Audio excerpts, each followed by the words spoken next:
Well, happy Father's Day to you. Immediately after service, we went high dollar today. We have popcorn for you. And popsicles for you. Popcorn and popsicles for our pops. So immediately after service, make sure to enjoy that, just as a Father's Day. For those of you who decked it out today with some sort of baseball-themed outfits for you and your family, who in here did that? All right, let me see. Who's the Farrens over there? Lynette, your shirt says, "Yay, go sports." I can't read that one, but go sports, okay.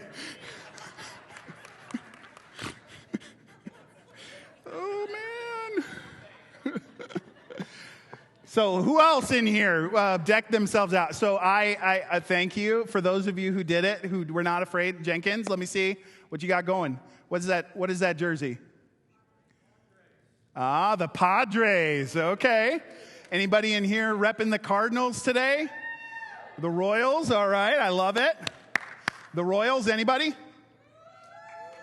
Yeah, that's about how that goes. They're right up there with the Cowboys.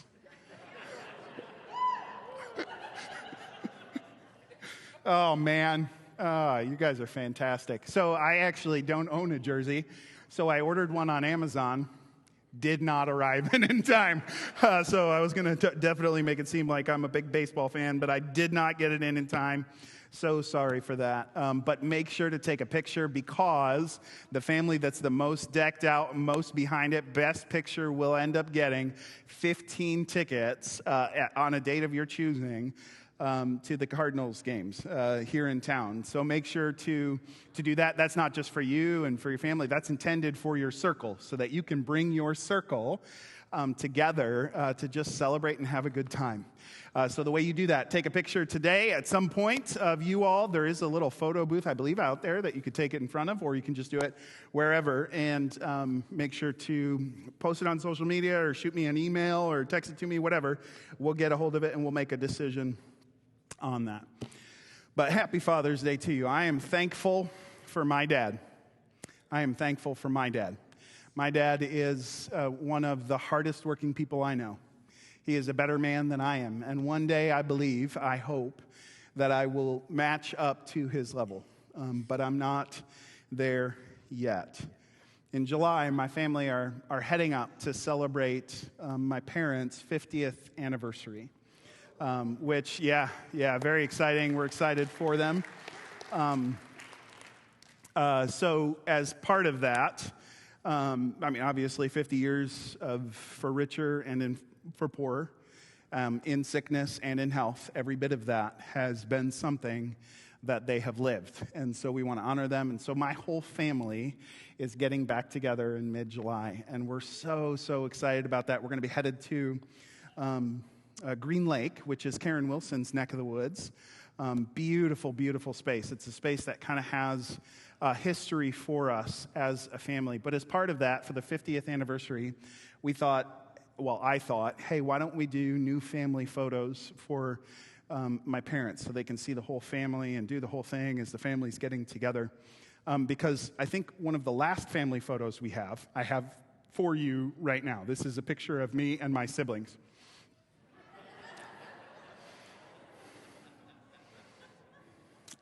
If you don't know which one I am,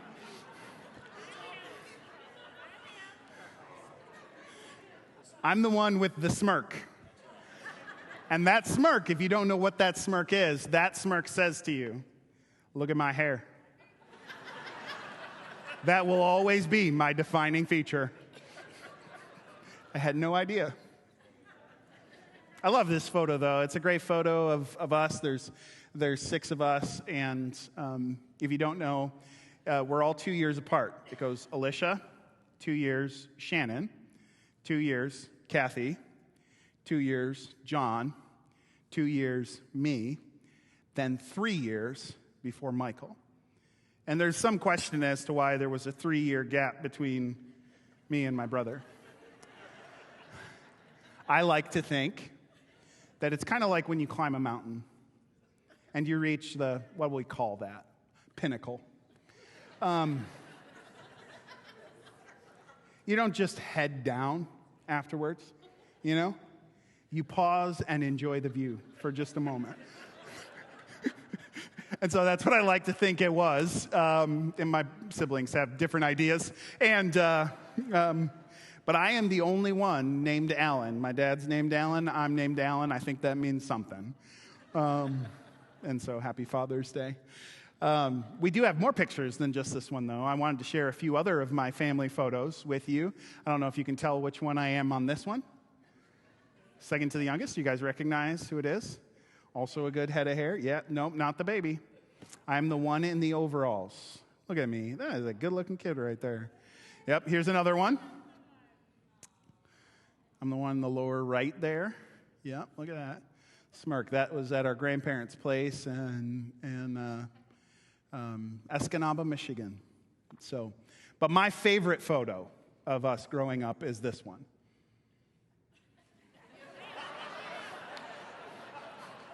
Can you tell which one is me here? And do you see the shiner? We're not entirely sure who it is. None of my siblings have admitted. I like to think it's my sister Shannon, who's directly above me. That looks like a mugshot to me. Like she knows she did something wrong. She's responsible for the black eye. But we're not entirely sure. My brother over there also looks a little guilty. So it's time for us to get new family photos, and we're excited about that. I love, and so maybe it's because of this, that it's kind of got me a little nostalgic. Because having 5 siblings, being one of 6, there's like built-in activity, you know? And maybe thinking about our time coming up together, I was reflecting on just even when we were growing up. Because you have built-in activity, built-in fun, built-in fights. And built-in, I would say built-in friends. I would go so far as to say built-in friends with your family members. Summer especially, as school is out, and those of you with siblings know a thing or two about this. But when summer is out, that's when you have plenty of potential to get into trouble. You also have plenty of potential to have lots of fun. And I was thinking about all the games we used to play. And when we go up in July, I'm thinking about seeing if we can at least get one of these games back together. But I was thinking about some of the games we used to play. Freeze tag. Ghost in the Graveyard. Okay. Yeah, that sounds evil. But that was one of the big ones. Kick the can. Anybody under 40 know what kick the can is? Yeah, super valuable and expensive game to play. But essentially, all these games were, when it comes down to it, they were hide and seek of one or another, right? And we used to play all of these different games in one way or another, but all of them were hide and seek. And the best time to play hide and seek was right at dusk. As the sun was transitioning out of the sky and it was getting to the point where it was just a little bit too dark to see, that is when all of my memories, all of the things that are locked away in my brain, remembering growing up like that, all of those memories are right at dusk. And I'm not sure if we always played right at dusk, but there's something about playing hide and seek when it's getting darker because there's some urgency to it. Like, because you know that the hiding place, which wasn't that great of a hiding place, if you don't find them quickly, there's urgency for you because it will get to the point where it is too dark for you to find them, right? And that hiding place all of a sudden becomes so much better. So like right at dusk creates urgency for the finder, but it also creates urgency for the one who's hiding. Because the worst feeling when you are hiding and playing hide and seek is when you hide so well that nobody finds you, and eventually they just go inside. And you're still hiding, and you heard them walk by once, twice, 3 times. You could tell the 3rd time they were getting frustrated, but then you don't hear anything else, and you're still hiding for a while and hiding. And eventually you go inside, and they're watching Magnum P.I. At least that's what it was when I was growing up. And you're like, why are you guys inside? We're supposed to be playing hide and seek. They're like, well, we couldn't find you, so we gave up. You didn't think to let me know? You know what I'm saying? Like that, there's urgency on both sides of it, because when you're hiding, you aren't hiding to stay hidden. You're hiding in order to stay hidden for a while with the hope that eventually they find you. And when they find you, it's a mutual celebration, right? You found me. Great. What a great hiding place. I know, right? Everybody hugs each other, kiss on the cheek, and then you go inside. That's what you want. Never happens that way. Never happens that way. But that's what you want. But right as it's turning to dusk, there's also the threat that you can get called inside at any moment. And that urgency creates, I think, the best time for hide and seek. And one thing I know is that you don't hide to be hidden. You are always hiding in order to be found. One of the most intriguing Bible verses to me, over time, something that I've thought about a lot, is in Proverbs 25, verse 2, which says, "It is the glory of God to conceal things, but the glory of kings is to search things out." It is the glory of God to conceal things, but the glory of kings is to search things out. This verse has fascinated me for decades now. And the reason why is I think it speaks to the beauty, the role of science for someone who loves God. Right? Because there are unspeakable complexities to this universe that we have not even begun to scratch the surface of. There are so many things that are beyond our knowledge and understanding. And to some degree we know it, but in some ways we don't. That these things, these complexities, even just the genetic code or the basic building blocks and forces of creation, that there are so many things that are beyond our understanding, and that is the glory of God.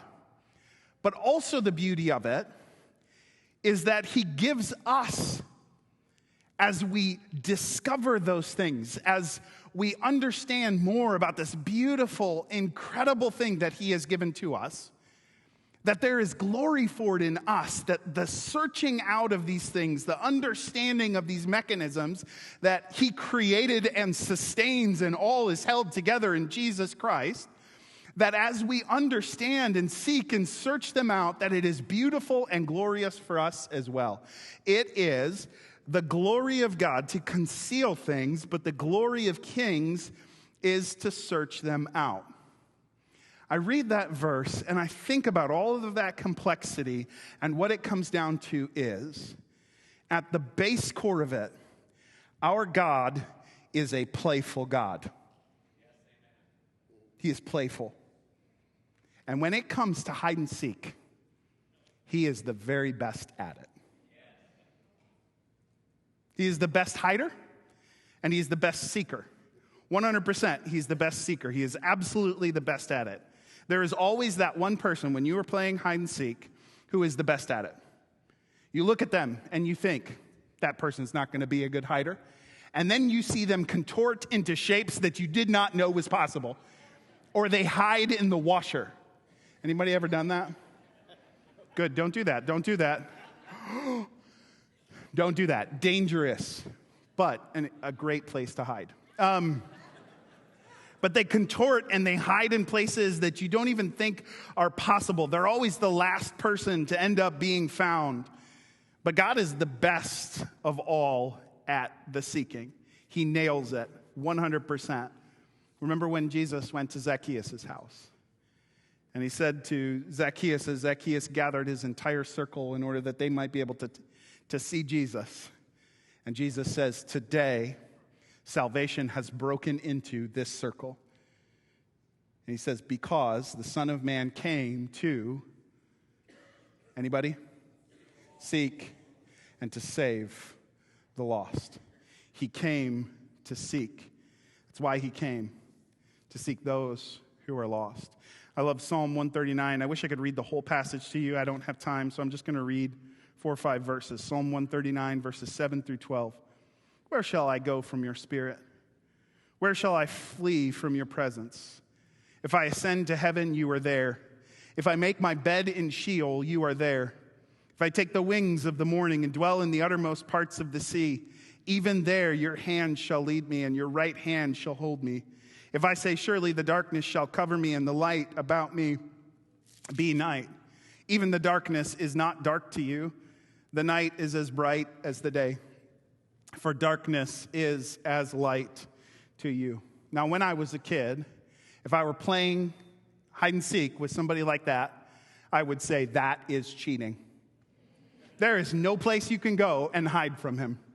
There is no place you can go where he does not see you. Now, I'm deeply encouraged by that fact, that darkness does not prevent him from seeing you, for the darkness is as light to him. He sees and he knows you wherever you are. I don't know what you're going through right now, but he does. And you might think that it is hidden away from everybody. It is not hidden from him.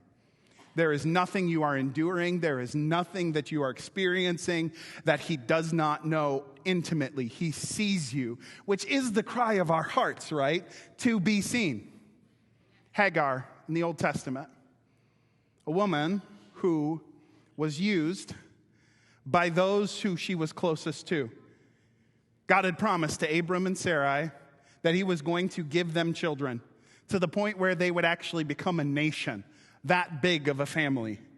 And so they decided in their own power that they were going to make that happen. They couldn't do it on their own. And so Sarai says, hey, Abram, take Hagar and have a child through her, which at the time would have been culturally acceptable. This is just what people did. And that's why you cannot let culture be the arbiter of truth for you. Because while it was okay with culture, it was not okay with God. And what is okay in your culture today, tomorrow will not be okay in your culture. We are too flighty. What changes from one day to the next, 1 year to the next, 1 decade to the next, 1 century to the next, everything changes. And so if you base what you think to be true on what those around you say is true, it will lead you astray every single time. You cannot let your culture be the arbiter of truth. Instead, you must find something much more solid that does not change through centuries or millennia. It is true and it is stable. So here is Hagar. And Sarai says, take her and have a child through her. She gets pregnant. And then Sarai begins to mistreat her. There was conflict between them. I can't understand how that would happen, but it does. There's friction. And as a result, Sarai mistreats her, and I'm sure Hagar was a part of that process as well. She bears at least some of the responsibility. But through that process, she runs away. And there she is sitting beside a well, a spring, it says, that's on the way. And there, sitting there, God shows up. Most people believe, and I believe, it was a Christophany, Jesus Christ in the Old Testament. And he says to her, I see you, I've heard your cries, and you will name your son Ishmael. God hears. And then she gives a name to God. She calls him El Roi, the God who sees. She is the only person in all of Scripture to use that name for God. And then she names that well, which she was sitting next to, the well where God saw me. She says, I have seen the God who sees me. And it's all mind-blowing. Because when you read the story, Abram and Sarai never once used Hagar's name. They referred to her as, if you go back and read it, they referred to her as her servant, your servant, my servant, her. Never once did they use her name. All the way through the story, they don't use it once.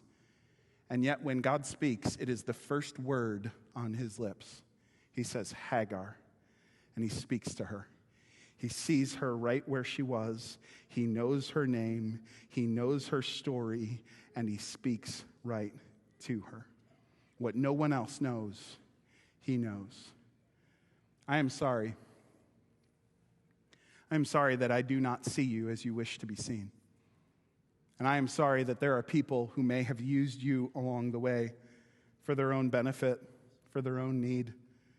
But there is one who sees you better than anyone else could, who knows your story and knows your name. And for all of those people that you wished saw you but did not, he does. He sees you right now. He sees the cry of your heart. He knows your story. He knows it better than you do.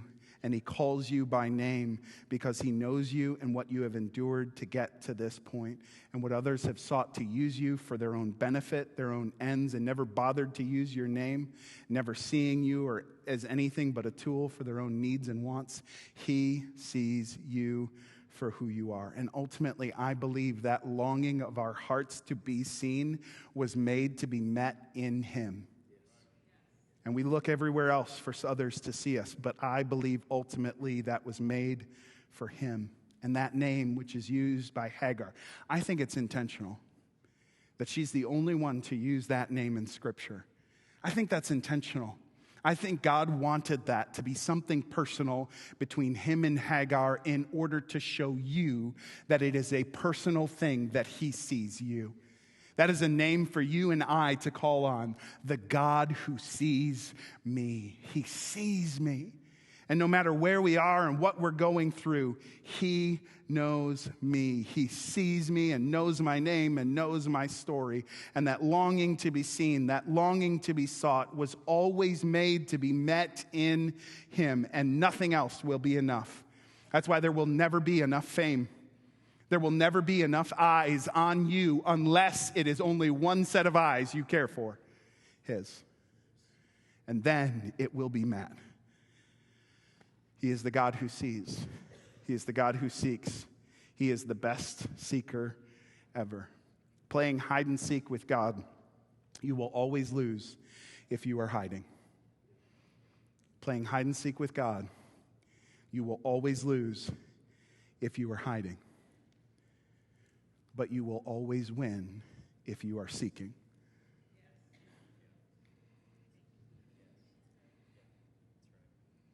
Because as much as he is a God who is the best seeker, he is also a God who is the best hider ever.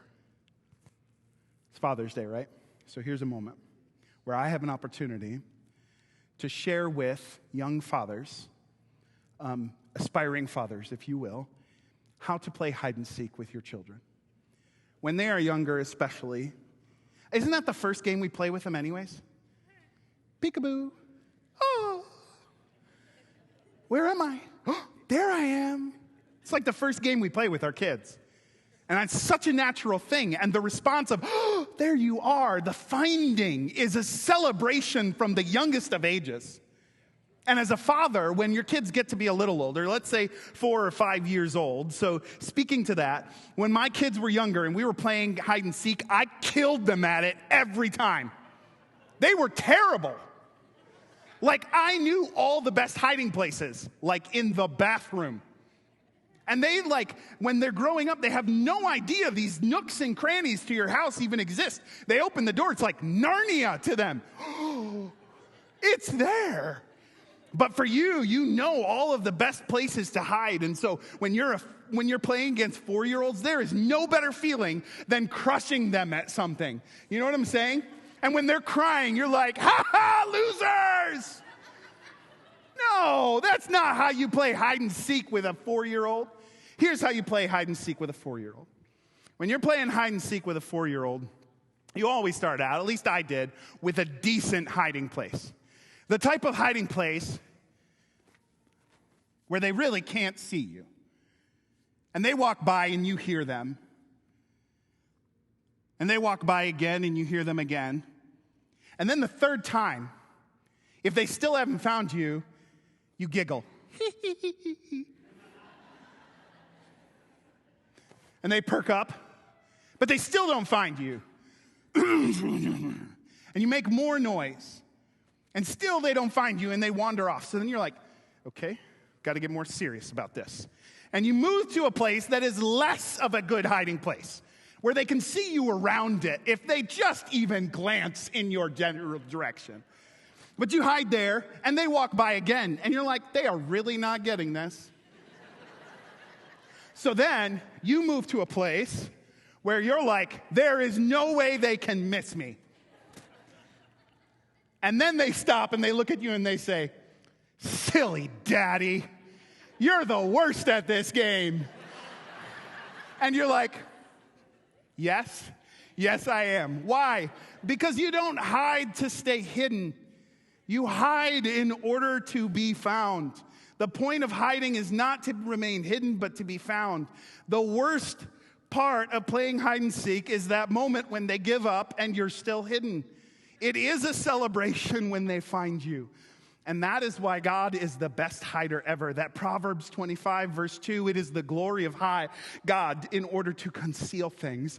And then it is the glory of kings to search those things out. This is why he hides things, in order that we will seek them. We just read, as part of that series for the Queen, Jeremiah 29. And we read over and over verse 13, which says, you will seek me and find me when you seek me with all your heart.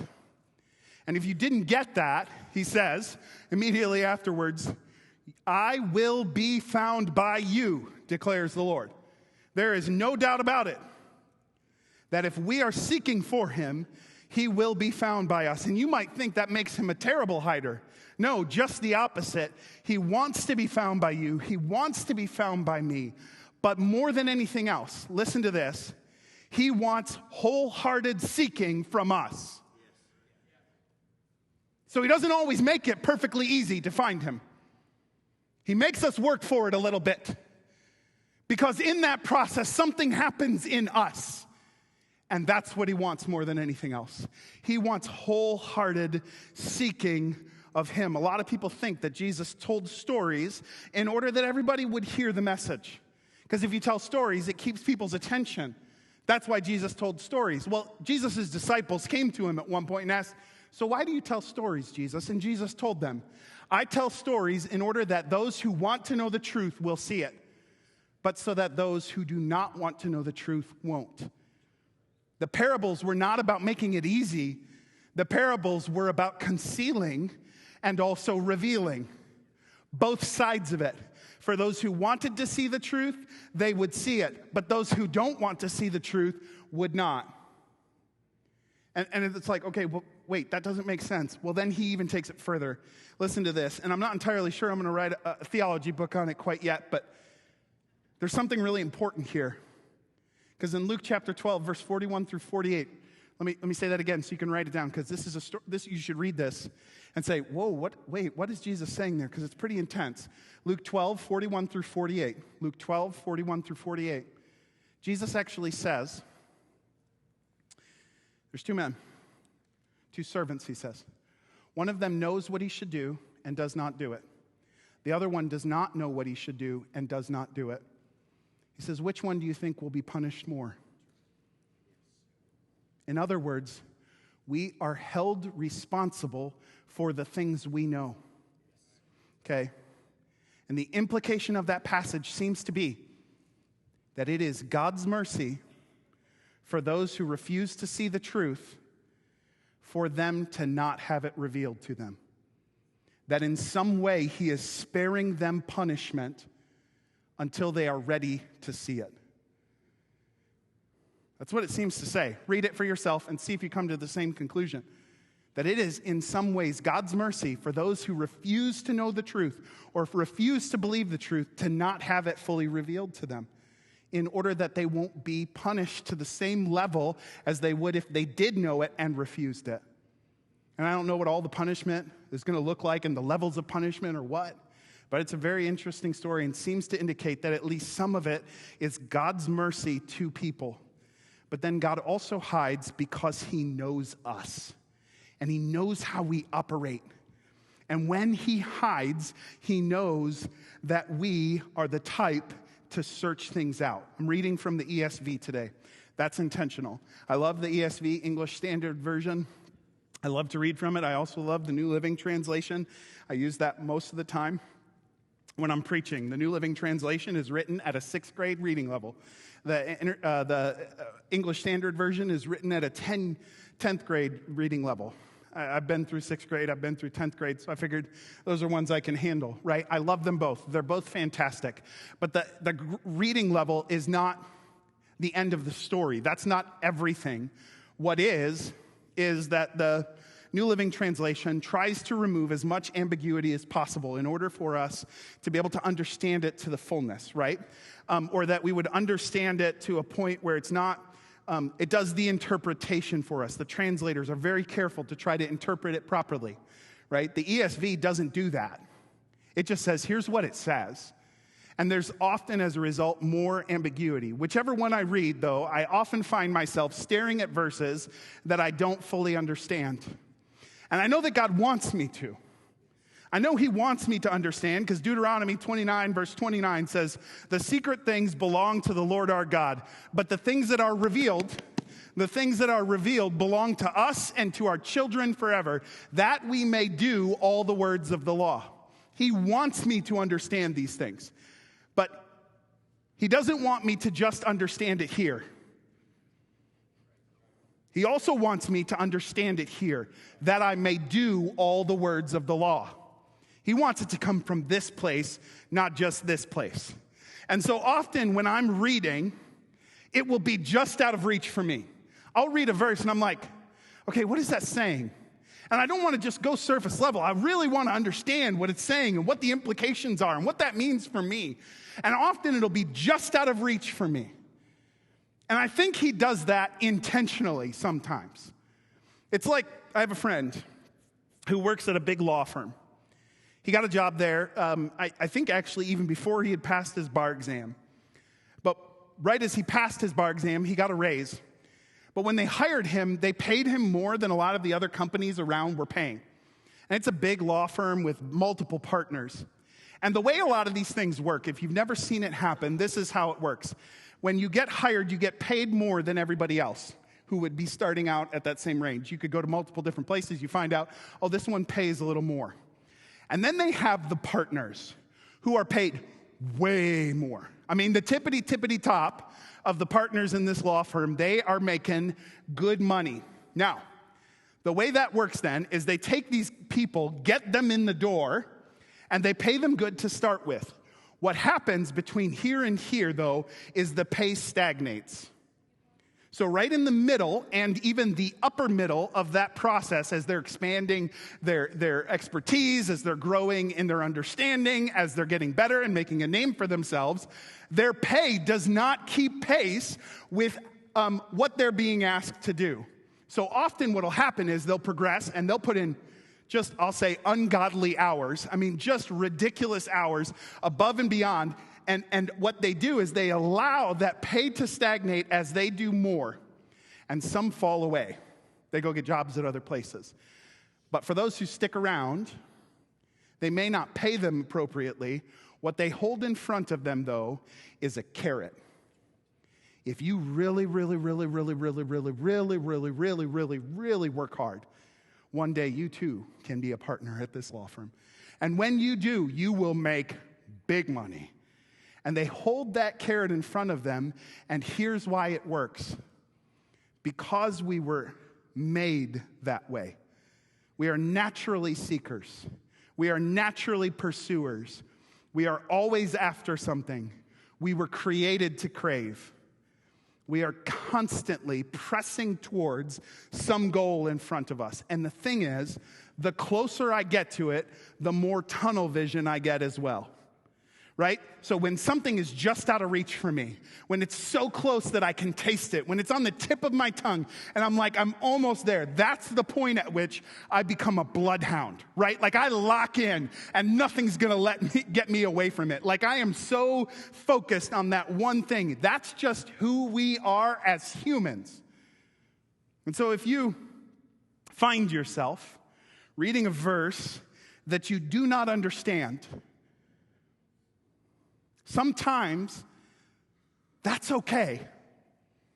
And what you ought to do with that is chew on it until you do.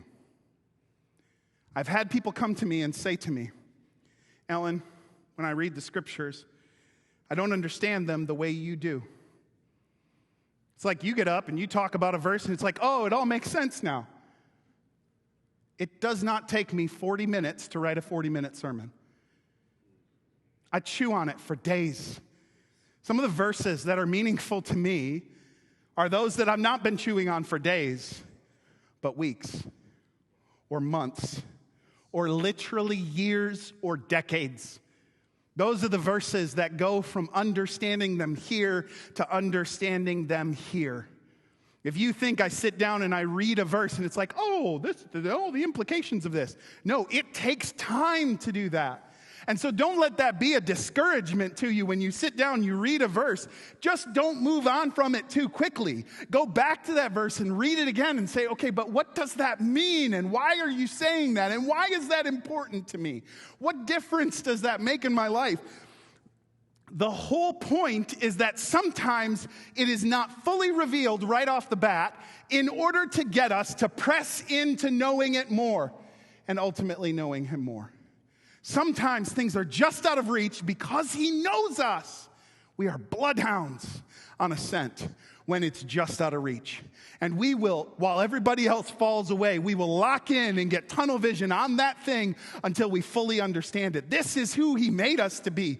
We were created to crave. We have this desire to really chase after it and to know it. So commit to the process. He wants to be found by you.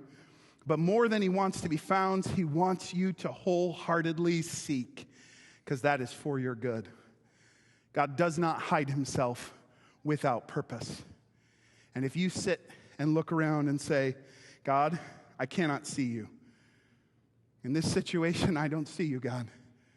First, I would say, he would probably respond and say, that's okay. I see you.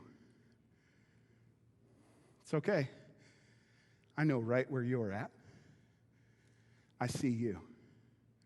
But then second, I would say, he would respond and say, you will seek me wholeheartedly. Press into knowing me. Chase after me. And if you do it wholeheartedly, you will find me. You were made to seek. You were created to crave.